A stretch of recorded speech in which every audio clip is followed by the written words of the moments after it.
ఇప్పుడు నరేంద్ర మోడీది కావచ్చు, అంతకుముందు కాంగ్రెస్ వాళ్ళు కావచ్చు, ఎవరైనా కావచ్చు, జనరల్గా పర్సెప్షన్ అంటే లెఫ్ట్ ఓరియంటేషన్ ఉన్న వాళ్ళ కమ్యూనిస్టులకు సంబంధించిన పర్సెప్షను వీళ్ళు కార్పొరేట్స్కి దోచిపెడుతున్నారు అనేది పదే పదే పదే మాట్లాడుతున్నాం. నేను అబ్జర్వ్ చేసింది ఏంటంటే, నేను ఐ విజిటెడ్ చైనా ట్వైస్, 2 సార్లు బిజినెస్ కాన్ఫరెన్సెస్కి వెళ్ళాను. మనము పెద్ద దేశము, పెద్ద మార్కెట్, బూమింగ్ ఎకానమీ అని సంబరపడుతున్నాం కానీ డబ్బులన్నీ కూడా బయటికి పోతున్నాయి. క్రిటికల్ పాయింట్ ఏంటంటే, ఇక్కడ మనకు కోపం తెప్పించే పాయింట్ ఏంటి అంటే, ఇండియా ఈజ్ చాలా దేశాలలో ఆపరేషన్లలో ఉండి పెద్ద స్థాయిలో పలు దేశాల ఆర్థిక వ్యవస్థల్ని ప్రభావితం చేస్తున్న పెద్ద పెద్ద ఇన్వెస్టర్లు, FII లాంటి వాళ్ళు ఎందుకు పానిక్ మోడ్లో పోతున్నారు? అదే చెప్తున్నాను. ఇవాళ నా ఉద్దేశంలో ఎందుకు నేను ఈ ప్రియంబుల్ ఇచ్చానంటే, FIIs అమ్మడము అనేది మార్కెట్ ట్రిగ్గర్స్ జరిగాయి. ట్రంప్ రావడము, టారిఫ్ వారు, FIIs సెల్ ఆఫ్ చేయడం అనేది.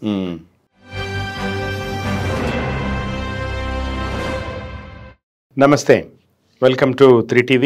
అన్న, ఈ కోటీశ్వరుడు ఎపిసోడ్ 8 మనము ఇంతకుముందు మార్కెట్ క్రాషింగ్, బేరిష్ ట్రెండ్స్, రక్తాలు ఓడుతున్న స్టాక్ మార్కెట్లు అండ్ ఇన్వెస్టర్లు, ముఖ్యంగా చిన్న చిన్న ఇన్వెస్టర్లు, ఫస్ట్ టైం ఇన్వెస్టర్స్ దీన్ని ఎట్లా చూడాలా, ఎట్లా భయపడకూడదు అనే ఒక భరోసా మీరు ఇచ్చిండ్రు, నిలదొక్కుకోవాలి అనేది మీరు ఒక భరోసా ఇచ్చిండ్రు.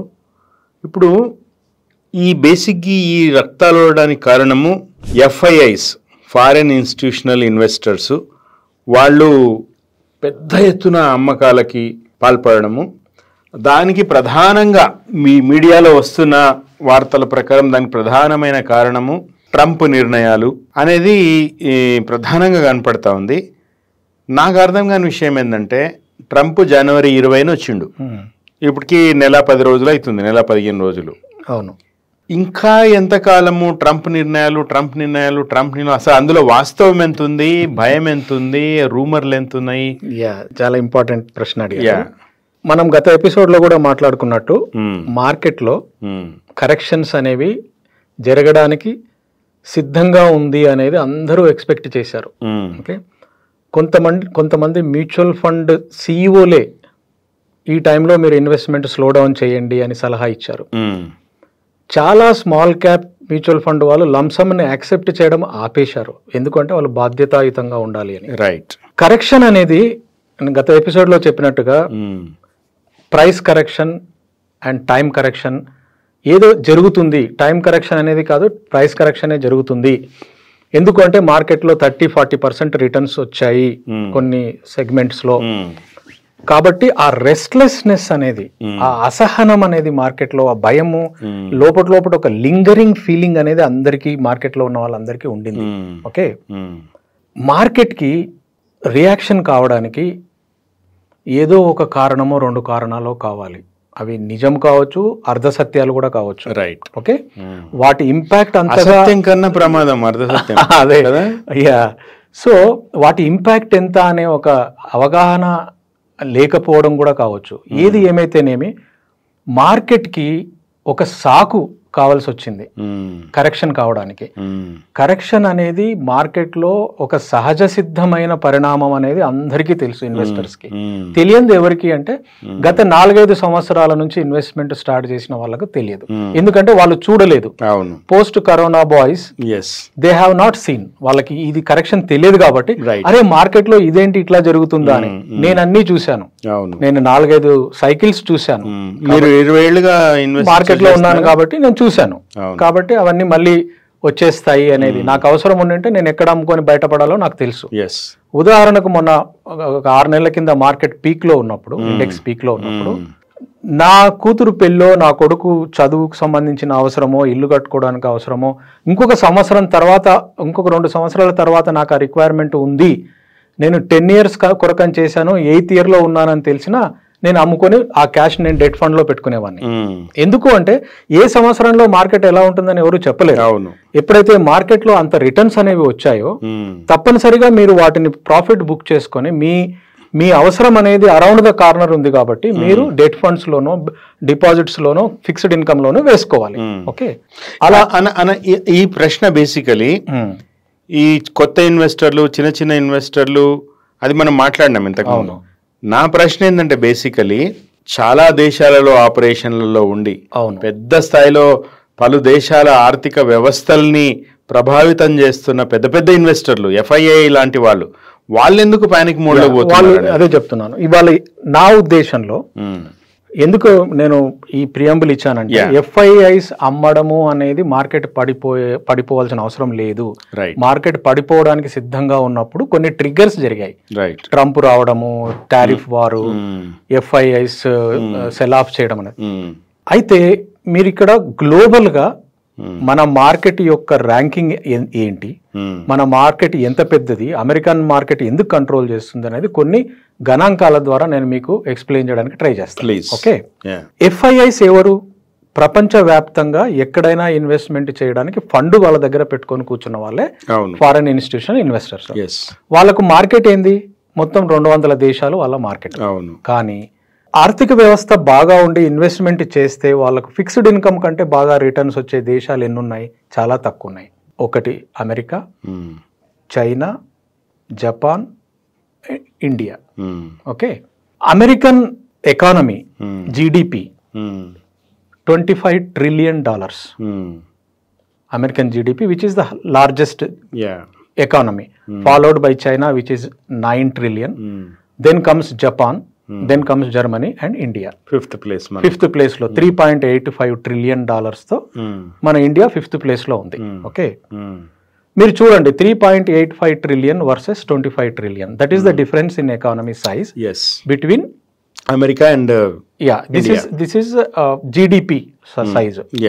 అదే మీరు స్టాక్ మార్కెట్ లోకి రండి. Stock market capitalization of America is 3.7 trillion versus India is very around 5 trillion.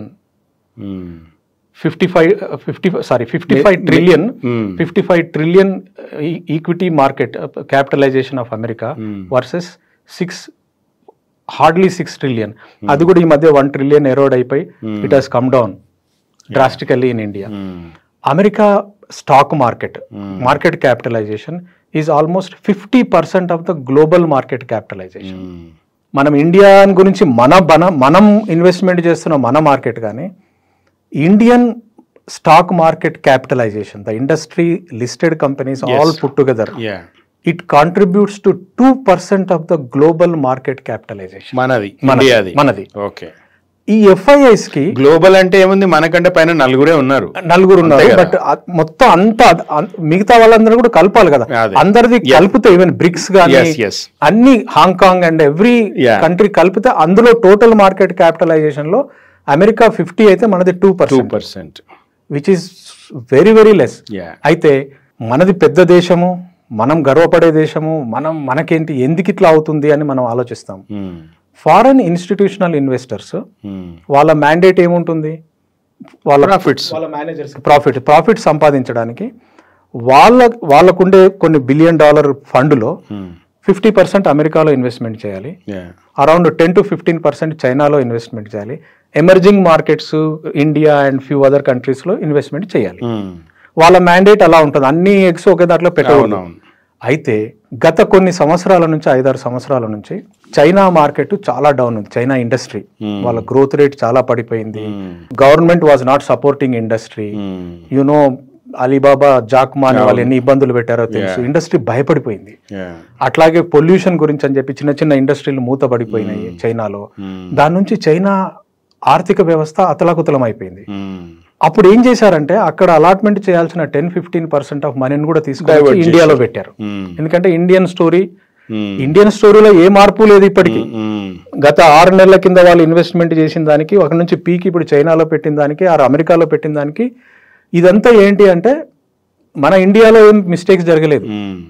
కొద్దిగా జీడిపి తగ్గింది గత 2-3 క్వార్టర్స్ లో తప్పిస్తే. వాళ్ళు అక్కడ చైనాకి అలాట్మెంట్ పెంచారు. ఇప్పుడు చైనాకి అలాట్మెంట్ పెంచడం కూడా అంటే నార్మల్ ఫార్ములాకి దాటి కాదు. ఇంతకు ముందు వాళ్ళు తగ్గించారు, ఇప్పుడు వాళ్ళు దాన్ని సమానం చేశారు. అట్లాగే అమెరికాలో కూడా ఇన్వెస్ట్మెంట్ చేస్తున్నారు. రైట్. జీడిపి గ్రోత్ రేట్ విషయానికి వస్తే చూడండి మీరు, Indian growth rate is around 6 to 6.5% లెవెల్లో ఉంది. లాంగ్ టర్మ్ యావరేజ్ 6.7 ఎస్టిమేట్ చేస్తున్నారు. అమెరికన్ జీడిపి ఎంత? American GDP is around 2.5%. Japan GDP ఎంత? 2.5%. China GDP is around 5%. So still India is in terms of GDP we are better off. Growth లో మనమే better of గా ఉన్నాం. అయితే వాళ్ళు కొంత మనీ తీసే వరకే మనది చిన్నది 2% మార్కెట్ క్యాప్ టకటకట అదొకటి. ప్లస్ మన వాళ్ళందరూ కూడా ఎప్పుడెప్పుడు ఏ కారణం ద్వారా బియర్స్ అందరూ కూడా మూకుమ్మడిగా దాడి చేయాలని చూస్తున్నారు కాబట్టి ఒక్కసారిగా వాళ్ళు దాడి చేయడం జరిగింది. American economy is undoubtedly large and they can control. They have resources, they have large corporate bodies, they have branded companies. Okay, example చెప్తాను. కార్పొరేట్ బాడీస్ లో why America is so dominant అంటే, అమెరికాలో ఏవైతే టాప్ 5-6 కంపెనీస్ ఉన్నాయో, Apple followed by Amazon, then comes Google, then comes Microsoft, ఇంకా చాలా చాలా top companies ఏవైతే ఉన్నాయో, మెటా, ఇవన్నీ ఫేస్బుక్, తర్వాత టెస్లా. మీరు కేవలం ఈ సర్వీసెస్ లో ఉన్న కంపెనీసే తీసుకుంటున్నారు. అవును, ఇంకా గూడ్స్ లో ఉన్నాయి, ఇంకా మ్యానుఫ్యాక్చరింగ్ కంపెనీస్, మ్యానుఫ్యాక్చరింగ్ కంపెనీస్ ఇవన్నీ చాలా ఉన్నాయి. ఓకే, అవి ఎంత పెద్ద కంపెనీలు అంటే, ఓకే, మన దేశంలో టాప్ రిలయన్స్ కంపెనీ లాంటిదే $225 billion worth of brand value ఉంటే, అవి $550 to $600 billion బ్రాండ్ వాల్యూ ఉన్న కంపెనీలు. అసలు సంబంధమే లేదు. అవి ఎంత మెగా కార్పొరేట్స్ అంటే, అవి ఎందుకు మెగా కార్పొరేట్స్ అయ్యాయి అంటే వాటి బ్రాండ్ వాల్యూ. మీరు ఆర్థిక వ్యవస్థలో చూసుకోండి, మన దేశంలో ఇవాళ మనం వాడే ప్రోడక్ట్స్ అన్నీ కూడా అమెరికావి కానీ, చైనావి కానీ, లేకుంటే మిగతా దేశాలవే ఉంటున్నాయి. మీరు ఎన్ని సెగ్మెంట్స్ అయినా చూసుకోండి, చాలా చాలా దుర్భరమైన పరిస్థితి ఏంటంటే, ఎందుకు అంటే ఒక దేశపు యొక్క ఆర్థిక వ్యవస్థని మిగతా దేశాలకు తీసుకెళ్లేది బ్రాండే. ఆ brand value, for example Tata brand value it self is around $40 billion ఉంది, compared to large brand values of those corporate bodies. Okay, so ఎప్పుడైతే బ్రాండ్స్ ఉంటాయో ఒక కంట్రీలో, దెన్ ఆ కంట్రీకి బిజినెస్ జరుగుతుంది, మార్కెట్ షేర్ ఉంటుంది, అండ్ ఆ కంపెనీ, ఆ కార్పొరేట్ బాడీస్ యొక్క ప్రాఫిటబిలిటీ కూడా విపరీతంగా వస్తుంది. ఇవాళ ట్రంప్ ఎందుకు భయపెట్టగలుగుతున్నాడు మనల్ని? ఎందుకు అంటే ఆ ఆర్థిక వ్యవస్థ మీద మిగతా వాళ్ళు ఆధారపడి ఉన్నారు, తప్పనిసరిగా ఎక్స్పోర్ట్ చేయాలి. ఒక్క నిమిషం, ట్రంప్ వచ్చిన కొత్తలో ఆయన మాట్లాడిన దాంట్లో ఇప్పుడు చైనా మీద, మెక్సికో మీద 25% సుంకాలు, కెనడా అండ్ మెక్సికో. అవును, చైనా మీద ఇంకో అడిషనల్ 10% అవును సుంకాలు విధిస్తున్నాం. అండ్ నరేంద్ర మోడీ ఆడు ఉన్నప్పుడు ఆయన కుండబద్దలు కూడా చెప్పిండు, మీరు మాకెంత సుంకం విధిస్తున్నారు, మేము మీకు అంత సుంకం విధిస్తున్నాం 25% అంటూ ఆయన ఒక మాట చెప్పిండు ట్రంప్. మీ నుంచి మాకు ఎక్స్పోర్ట్స్ ఎక్కువ ఉన్నాయి, అంటే మేము ఇంపోర్ట్స్ ఎక్కువ చేసుకుంటున్నాం, బట్ వేరే యాజ్ మా నుంచి మీకు ఎక్స్పోర్ట్స్ లేవు, so there is a trade deficit అన్నాడు. ఇప్పుడు ఒకటి, మనము Indian brands performance versus American brands గురించి మాట్లాడుతున్నాం. అవును, కానీ మనం అమెరికాకి ఎక్స్పోర్ట్ ఎక్కువ చేస్తున్నాం దాని ఇంపోర్ట్స్, అది ఎట్లా? ఎక్స్పోర్ట్ అంటే ఎకానమీలో ఎంత శాతం అని చూస్తే అది అమెరికాకి చాలా తక్కువనే. రైట్. ఓకే, వాళ్ళ టోటల్ ఇప్పుడు China stands number 1 in there import and export equation లో. ఓకే, మన ఎక్స్పోర్ట్స్ వాళ్ళ పర్సంటేజ్ తక్కువ ఉంటుంది. ఓకే, అందుకనే ఇప్పుడు ఒకవేళ రెసిప్రోకల్ టారిఫ్స్ అంటారు వీటిని, అంటే వాళ్ళు మనం తీసుకునే దాని మీద నేనెంత వేస్తాను అనేది. ఒక రకంగా ఏంటంటే ట్రంప్ మాట్లాడే వాటిలో ఎగ్జిక్యూట్ చేసి ఇంప్లిమెంట్ చేసి అల్టిమేట్ గా 40-50% కూడా ఉండవు. ఆయన ఏంటంటే ఒక నెగోషియేషన్ టేబుల్ మీదకి అందరినీ తీసుకురావడం కొరకు డ్రాస్టిక్ కామెంట్స్ చేయడం అనేది అదొక ట్రంప్ అదొక స్టైల్ ఆఫ్ ఫంక్షనింగ్, అది స్టైల్ ఆఫ్ ఫంక్షనింగ్. ముందు నేను ఇది తీసేస్తాను, చేసేస్తాను, కంప్లీట్ గా చేస్తానని అందరినీ ఏది జనాల్ని బయటికి పంపించేస్తానని చెప్పి ఇప్పుడు మళ్ళీ గోల్డ్ కార్డ్ సిస్టమ్ అనేది పెట్టాడు. ముందు అది అనౌన్స్ చేసి ఇప్పుడు ఇది పెడతాడు, అదొక భయం క్రియేట్ చేసేసి తీసుకురావాలని చేస్తాడు. అయితే మీరు ఇంపోర్ట్ ఎక్స్పోర్ట్ అనేది ఒకటే మాట్లాడుతున్నారు. ఓకే, ఆ గణాంకాలు మన దగ్గర అంత పూర్తిగా లేకపోవచ్చు, కానీ అమెరికన్ కార్పొరేట్స్ ని మనం ఎట్లా పోషిస్తున్నాము అనేది మీరు చూడాలి. ఓకే, మన భారతదేశంలో మనం ఎట్లా పోషిస్తున్నాం, మన ఎకానమీ ద్వారా మన కన్జ్యూమరిజం ద్వారా అమెరికా ఎలా బాగుపడుతుంది, లేకుంటే చైనా ఎలా బాగుపడుతుంది మన మార్కెట్ ద్వారా. మీకు చిన్న ఎగ్జాంపుల్స్ చెప్తాను. సాఫ్ట్ డ్రింక్స్ మార్కెట్ తీసుకోండి, $40-50 బిలియన్ మార్కెట్. ఈ సాఫ్ట్ డ్రింక్ మార్కెట్ లో పెప్సీ అండ్ కోక్ రెండు కలిపి దాదాపు 90% మార్కెట్ షేర్ తీసుకుంటున్నాయి. మీరు తాగే ప్రతి కూల్ డ్రింక్ మీరేమనుకుంటున్నారు, మన Indian market is booming, sales బాగా పెరిగాయని. దాని నుంచి మనకు ఒక ట్యాక్స్ వస్తుంది, ఇక్కడ ఫ్రాంచైజీస్ కు కొంచెం ఏదైనా ప్రాఫిట్ వస్తుంది, కానీ but major chunk of money ఎవరికి వెళ్తుంది, Pepsi and coke American companies లోకి వెళ్ళిపోతుంది. మీరు అలాగే ఫుడ్ ఇండస్ట్రీ తీసుకోండి, మీరు తినే పిజ్జా అంతా అమెరికాదే, మీరు వేసుకునే షూ అన్ని అమెరికావే, నైకీ అమెరికాదే, కేఎఫ్సి, మెక్డొనాల్డ్స్, తర్వాత సబ్వే. యూ టేక్ ఎనీథింగ్, అసలు ఇండియన్ బ్రాండ్ అనేది ఒక ప్రియా పచ్చడు అలాంటి తప్పిస్తే మన దగ్గర ఏమీ లేదు. You take mobile phones, China and America mobile phones are occupying more than 60-70% in our consumerism. So మనము మన ఎకానమీ గురించి ఏదైతే బూమింగ్ అనుకుంటున్నామో, benefit 90% is going to countries like America and China. మన దగ్గర మిగిలేది చాలా తక్కువ. సీతారామన్ గారికి ఏమైనా కొంత ట్యాక్స్ పోతుందేమో, తర్వాత ఈ జూబిలెంట్ అట్లాంటి ఫ్రాంచైజీస్ ఉంటారు కదా ఈ కంపెనీస్, అమెరికన్ కంపెనీస్ కి, వాళ్ళకు కొంత బెనిఫిట్ ఏమైనా జరుగుతుందేమో. మీరు కార్లు తీసుకోండి, లేకపోతే మీరు ఇందాకనే అన్నారు నైకీ, ఇవన్నీ phones. It's evident that you know how much of Apple ఎంత క్రేజ్ ఉంది. My phone is a Chinese phone, right, nothing అని OnePlus వాడేవాడిని, that is a Chinese phone. So మన అల్టిమేట్ గా మన ఇండియన్ మొబైల్ ఫోన్స్ ఏమున్నాయి, లావా, మైక్రోమాక్స్, ఇంటెక్స్, కార్బన్, వీటన్నిటి market share it is below 10%. So mobile industry is booming, కాబట్టి నా ఇండియా బూమింగ్ అని అనుకుంటే పొరపాటు. సాఫ్ట్ డ్రింక్ మార్కెట్ బూమింగ్, నా ఇండియా బూమింగ్ అనుకుంటే పొరపాటు. అలాగే మీరు you take chocolate industry, you take any industry, మన ప్రోడక్ట్స్ ఏమీ లేవు. You take cosmetics, everything, Lakme or ఇవన్నీ కూడా ఫారిన్ కంట్రీస్ చేతిలోనే ఉన్నాయి. You take you name some product which children crave for, you take Gems, it is Mondelez product. Cadbury's is Mondelez American. మనము పెద్ద దేశము, పెద్ద మార్కెట్, బూమింగ్ ఎకానమీ అని సంబరపడుతున్నాం, కానీ డబ్బులన్నీ కూడా బయటికి పోతున్నాయి. క్రిటికల్ పాయింట్ ఏంటంటే, ఇక్కడ మనకు కోపం తెప్పించే పాయింట్ ఏంటి అంటే, India is attractive as a consumer to America, China and others. India has a large population, that's why అందరూ కూడా ఇండియా మీద ఫోకస్ చేస్తున్నారు. మన ఇండియన్ ప్రోడక్ట్స్ ఎందుకు విదేశాలకు వెళ్ళట్లేదు? మన ఇండియన్ బ్రాండ్స్ ఉన్నాయి, ఒక 10-15 బ్రాండ్స్ ఉన్నాయి, వాటి మార్కెట్ షేర్ గ్లోబల్ గా చూసుకుంటే pathetic. Best brands you take Tata foot print is in 40-50 countries. ఇంకా పెంచాలని టాటా టెస్లా ఇవన్నీ కొన్నారు. That is a brand power. Brands లేకపోతే అసలు బిజినెస్ అనేది జరగదు. ఓకే, సో ఇప్పుడు రాయల్ ఎన్ఫీల్డ్ ఉంది, రాయల్ ఎన్ఫీల్డ్ ప్రెజెన్స్ ఒక 30-40 కంట్రీస్ లో ఉంది. ఓకే, అమూల్ ఉంది. ఒరిజినల్లీ అది ఇంగ్లాండ్ ఎన్ఫీల్డ్ అని ఉండేది, తర్వాత it has come to India. Peter England కూడా స్కాండినేవియన్ కంపెనీలో అక్కడ స్టార్ట్ అయింది, then it came to India. Birla వాళ్ళు తీసుకున్నారు, అది it has become a brand. Peter England we have discuss, Royal Enfield, Amul, Airtel is a good brand which has 30-40-50 countries లో footprint ఉంది. Third largest telecom service provider అది. ఇట్లా చేతుల మీద మనం లెక్క పెట్టాల్సిన ఆ బ్రాండ్స్ కొన్నే ఉన్నాయి.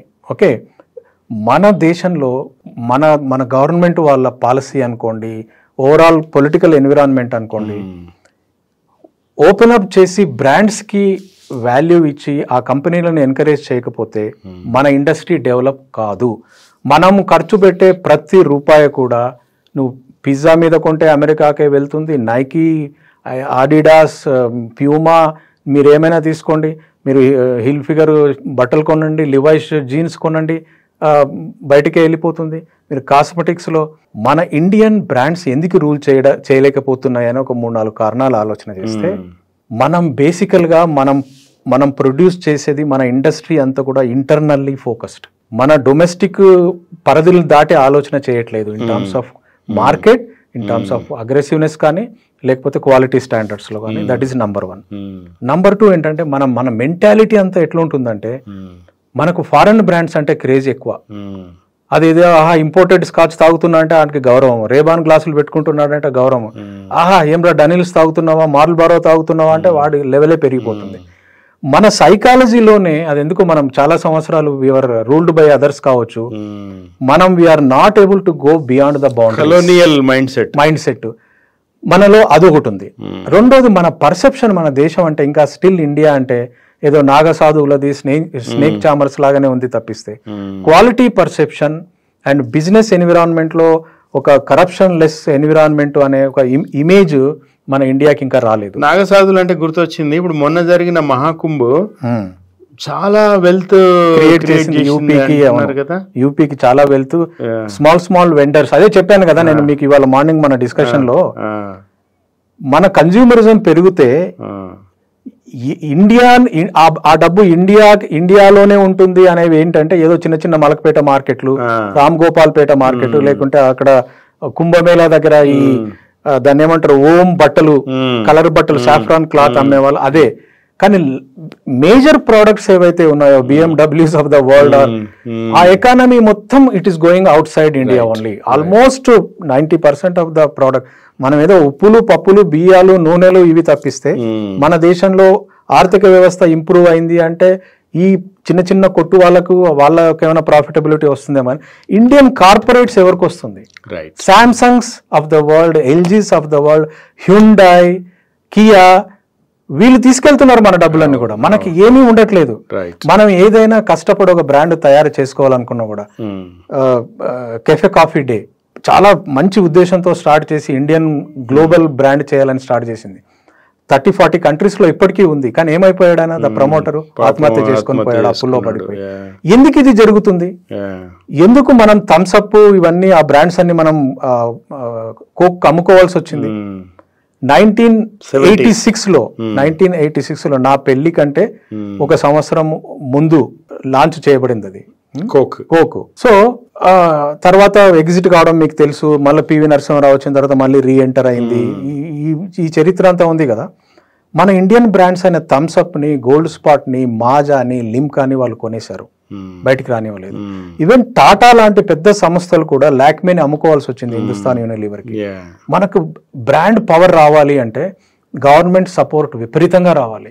ఇప్పటికైనా కూడా ఒక 15-20 బ్రాండ్స్ ని ఐడెంటిఫై చేసి గ్లోబల్, ఇప్పుడు మనకి ఎట్లాగైతే ఇండియన్ ఎంఎస్ఐస్ కి పిఎల్ఐ అని ప్రొడక్షన్ లింక్డ్ ఇన్సెంటివ్ అని ఎలాగా పెడుతున్నారు, అలాగా మీరు 50 దేశాల్లో మీ ఫుట్ ప్రింట్ క్రియేట్ చేసుకుంటే మీకు ఇంత ఇన్సెంటివ్ ఇస్తాం.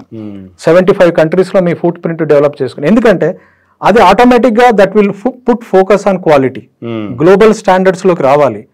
ఇప్పుడు అమెరికాలో ఒక మనిషి ఒకటి ఇన్నోవేట్ చేసి ఒక ప్రోడక్ట్ తీసుకొచ్చాడంటే స్టార్టింగ్ లోనే వాడి కళ్ళన్ని ప్రపంచ దేశాల మీద ఉంటాయి.